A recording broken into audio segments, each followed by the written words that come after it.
5,000 meters of living, organic nightmare.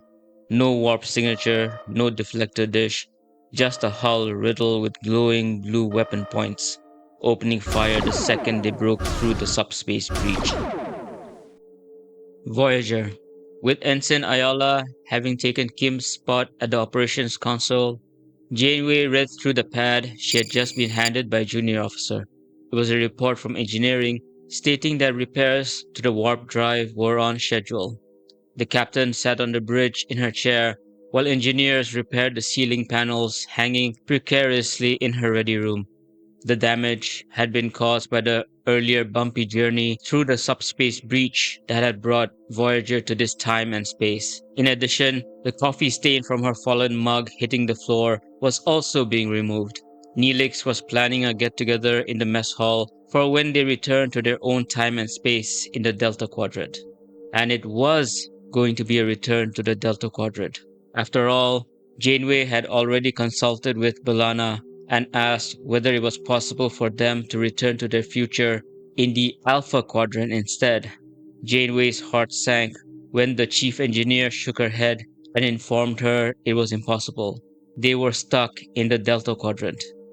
Back in the here and now, on the bridge, Janeway tried to push thoughts of her mistakes to the back of her mind while the others focused on their own duties.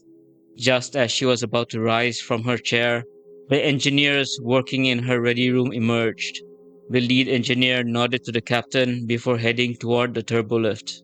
Just as the turbolift door slid shut and Janeway informed Tuvok that she would be in her ready room, Ayala glanced up at the captain and reported that sensors were detecting a strange subspace radiation spike. "I am detecting it as well," Tuvok confirmed. Janeway halted on her way to the ready room. Instead, she changed direction and hurried up the steps to Tuvok's station while Ayala explained that the subspace signature was similar to the breach that had brought them to this particular location. "On screen," the captain ordered. The view screen in front of Paris now displayed a purple-hued breach where the starfield had once been. However, two ships emerged from the breach before it vanished, much to Janeway's surprise. She descended the steps to stand just behind Paris, while Tuvok informed her that scans indicated the configuration of the mysterious ships did not correspond with any alien vessel in the Federation or Starfleet databases. Janeway glanced back at Tuvok as he explained that scans were still ongoing before turning her attention to Ayala, who stood with his back to her while working the screens behind his console. "The ships are over," Tuvok trailed off and lifted his gaze from the console to the captain, who stared back at him. "Captain, the ships are nearly 5,000 meters in length." Janeway stood in stunned silence as Tuvok continued, explaining that scans showed there were a little over 8,000 life forms aboard and that the ships themselves were constructed from an organic hull riddled with several holes across the surface. Scans show those holes are part of an extensive weapon system. "I am detecting..." "Captain," Ayala interrupted as he turned toward the console in front of him. His face was taut with worry before he looked up. "Sensors are detecting a massive power surge to the weapon points on the hull." "Red alert!" Janeway shouted. Alarms blared as the bridge darkened and red warning lights flashed from various sections of the command center. Tuvok reported that the shields were up, the phaser arrays charged, and the photon torpedoes loaded. Janeway nodded before ordering, "Open a channel." "Channel open," Paris replied. "This is Captain Catherine Janeway of the Federation starship Voyager," Janeway announced. "We are on a mission of peaceful exploration from the planet Earth and..." "They're opening fire, Captain," Ayala shouted. Janeway immediately ordered evasive maneuvers before directing B'Elanna to push as much power as possible from the auxiliary generators to the shields and weapons. Voyager banged to port as rapid-fire blue bolts of plasma streaked from the mysterious ship toward them. Some of the bursts slammed into the shields, causing the entire vessel to shudder, while B'Elanna yelled over the comm system from engineering that the shields were already down to 90% after a volley of 10 shots.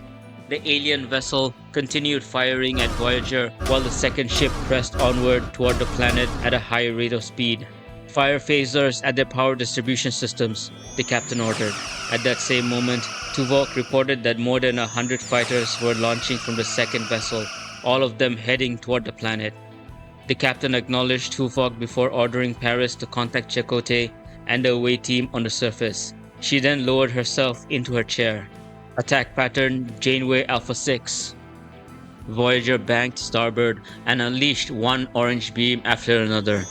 The phaser fire cut through the alien hull, triggering explosions deep within the vessel as the mysterious ship slowly veered while continuing to fire back. Blue plasma bursts from the alien craft hammered Voyager's shields just as the Federation starship launched 3 Photon torpedoes at a section of the enemy vessel's dorsal hull.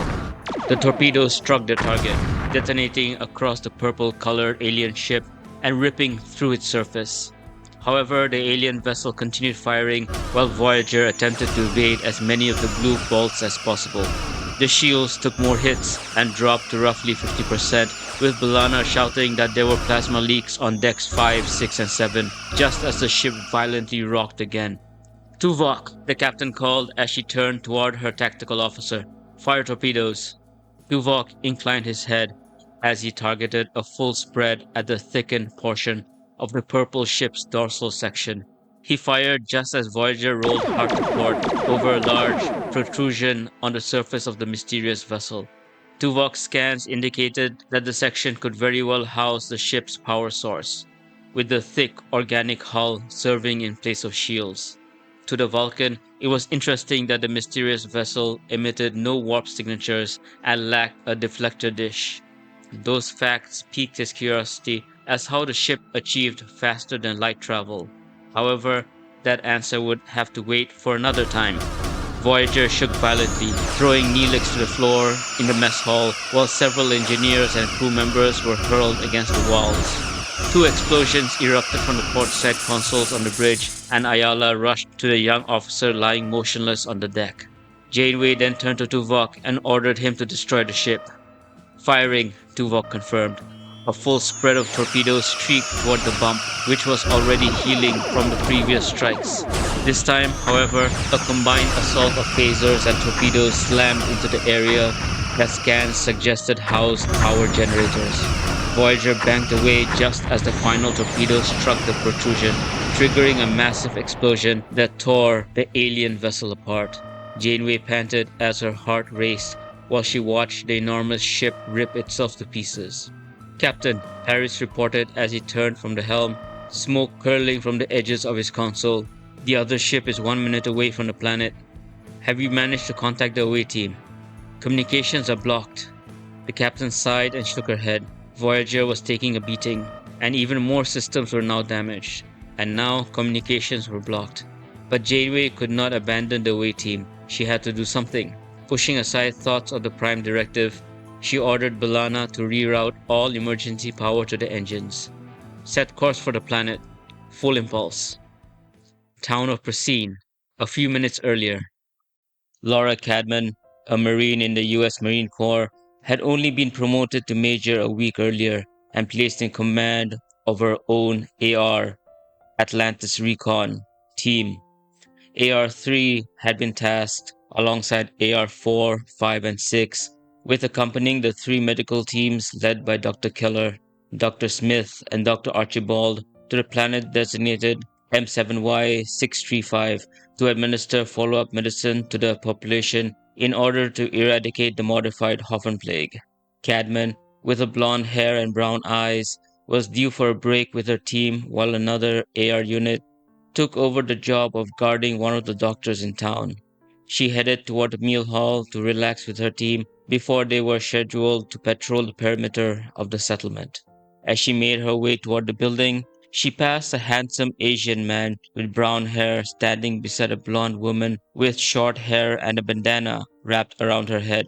Cadman found him cute, and their eyes locked for a few seconds as she continued forward. She smiled at him, before finally breaking eye contact and facing ahead, though the smile lingered on her face. A moment later, she glanced back over her shoulder once more. She caught the young man staring back at her before he quickly looked away. "He's shy," she mused. She continued onward while the man and woman, Kim and Kes respectively, moved behind her through the throngs of people in the market. Cadman turned left into a narrow walkway while the two Voyager personnel continued past. She nodded to Cartesi and Brewer, members of her team, who waited for her outside while Captain Edwards remained inside the building. It served as the town's eating and gathering area, and the three of them stepped inside to join Edwards at a corner table beside a set of windows. What's good? Cadman asked as she slid into the seat beside Edwards, while Cartesi and Brewer settled across from them at the wooden table. Cadman glanced past Cartesi toward the crowded eating area. Some of the locals quietly ate their meals, while others occasionally glanced at the four of them and the few other Marines relaxing and chatting with the townspeople. She then turned back to Edwards and watched her expectantly, waiting for an answer. Edwards motioned toward another table, where a young waitress, perhaps around 19 or 21, who looked as though she had stepped out of an early 19th century tavern, served a group of laughing, middle aged men bowls of steaming stew, followed by two large loaves of crusty bread. The young woman's dress showed off plenty of cleavage, and as she leaned forward to serve the group, Cartesi openly admired the view before turning back to Cadman with a grin. I like the sights, he quipped. Aren't you, married? Bruiser teased, causing the young lieutenant to glance away guiltily. All right, fine, Cadman announced as she raised her hand to catch the attention of the buxom server. She motioned for the young woman to approach the table. In the meantime, Cadman amused herself by watching the redness spread across Cartesi's face. As she turned toward the window to her left, Cadman spotted the young Asian man from earlier, along with the woman who had been standing beside him. They were now speaking with another man. Though they stood many meters away from where she sat, Cadman could just make out what appeared to be some kind of tattoo on the taller man's face.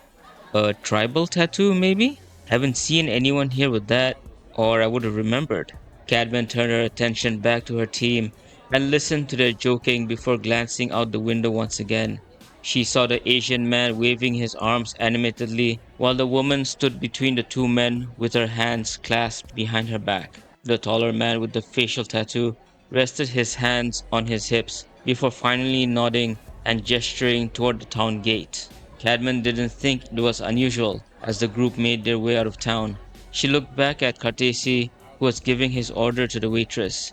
She chuckled as the young man's face flushed, while he kept his eyes fixed on the waitress's face. I'll have the same, stew and bread. Cadman gave her order before turning to grin at Cartesi, while the others laughed at his obvious nervousness as the waitress moved away. You're bad, Cartesi. Maybe I should warn your young wife that you... No, he protested, shaking his head as Cadman leaned back and laughed. Cadman glanced out the window again and saw that the three strangers had already left town and were moving quickly away. She didn't think anything of it, assuming the three were from another town, before turning back to her teammates. Maybe we should have asked them for help, Commander, Kim asked as he hurried behind Chakotay and Kes on the way back to the shuttlecraft that had brought them to the planet. They moved quickly, their long strides carrying them across the path, while Harry wondered what this whole situation meant. He wasn't sure whether being in the past, where Earth seemed advanced enough to become a spacefaring civilization, meant the rules laid down in the Prime Directive could be set aside. He hoped they could, especially if the locals knew these people from Earth were actually from Earth.